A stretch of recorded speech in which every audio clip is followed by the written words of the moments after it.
각막이 헐면 치료를 해도 잘 낫지 않는 각막이 되는 거예요. 흉터가 남기도 하고 난시가 생기기도 하고 이런 합병증이 있을 수 있어요.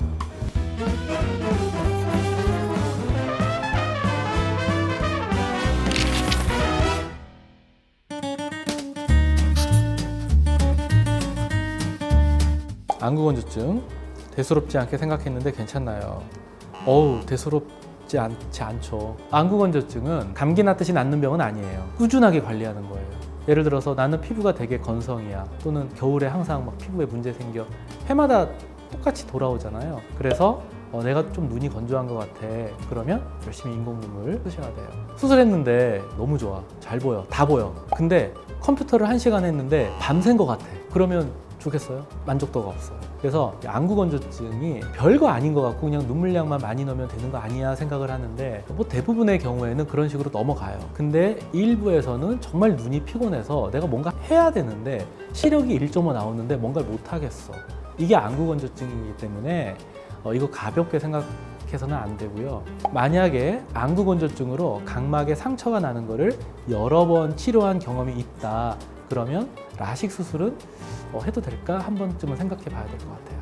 그래서 결론은 라식 라섹 할 때는 우리가 안구건조증 이게 항상 따라다닌단 말이죠. 라식 라섹은 그런 흔한 형태로 내가 눈물 기능이 좀 떨어져 요럴 수도 있어요. 근데 그런 경우는 대개는 일정 기간이 지나면 한 1년 정도 지나면 다 돌아오거든요. 근데 이제 간혹 가다가 특별한 합병증으로서 안구건조증이 오는 경우들이 있어요. 안 좋은 게 뭐냐면 감각이 없어지는 거예요. 그러면 내가 눈이 피곤해, 내가 책을 많이 보니까 눈이 피곤한데 눈물을 많이 만들어야지, 이걸 내가 의식해서 하는 게 아니라 알아서 돌아가야 되는데 이게 안 돌아가는 거예요.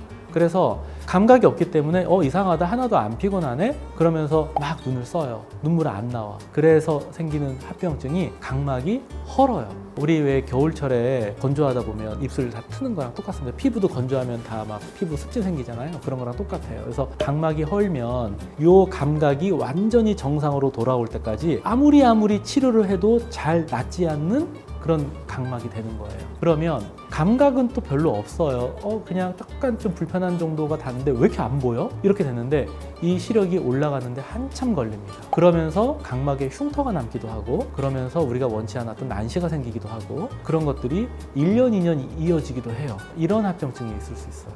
이게 라식으로 인한 안구건조증 부작용.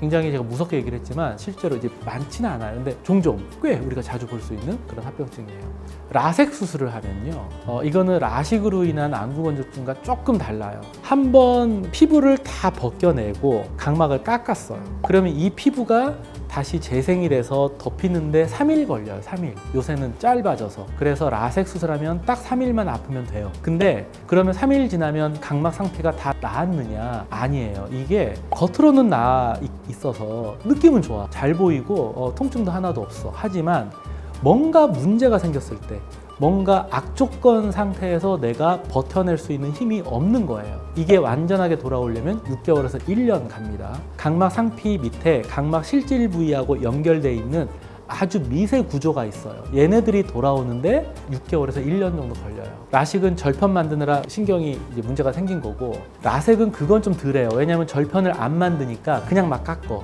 그래서 그런 건 좀 덜한데, 중요한 거는 잠을 자잖아요. 눈 감았잖아. 그러면 외부 산소가 차단이 되니까 각막이 저산소가 돼요. 아침이 되면 우리가 혈관이 없기 때문에 외부 산소를 가지고 각막이 먹고 살아야 되는데, 잠을 자다가 새벽이 되면 산소가 떨어지니까 각막이 저산소가 되고, 그러다 보니까 각막 세포들이 막 부어요. 저산소가 되면 세포가 좀 붓거든요. 그러면 얘네들이 밑에 있는 조직에 붙어있질 못하고 훌러덩 하고 벗겨져 버려요.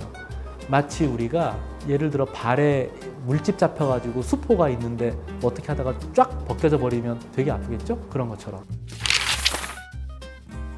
그래서 라섹의 부작용으로 새벽에 눈 뜰 때 아야 하면서 눈이 확 아픈 경우들이 있어요. 이거는 안구건조증이라고 하기에는 좀 그렇긴 한데, 어쨌든 이것도 각막 상피가 약해서 생기는 그런 합병증입니다. 가장 중요한 것 중에 하나가 안구건조증하고 거의 무관하다. 이게 스마일 수술의 장점이에요. 이거는 스마일 수술의 원리를 알면 충분히 이해가 되는데, 레이저가 안으로 들어가서 신경이 없는 각막 중간층에서 수술을 다 끝내. 그러면 끝나는 거예요. 그래서 스마일 수술했다고 해서 안구건조증 원래 있던 게 치료가 되는 거는 아니에요. 그래서 내가 원래 안구건조증이 좀 있었어? 그러면 그 정도 안약 쓰면 돼요. 자, 근데 여기서 만약에 스마일 수술을 했는데 수술하고 나서 뭐 한 몇 년 있다가 막 내가 눈을 많이 쓰고 하다 보니까 안구건조증이 생긴 것 같아. 그러면 안구건조증이라고 하는 건 워낙 많이 있는 질환이기 때문에 이거는 조금 별개로 생각해도 될 것 같아요.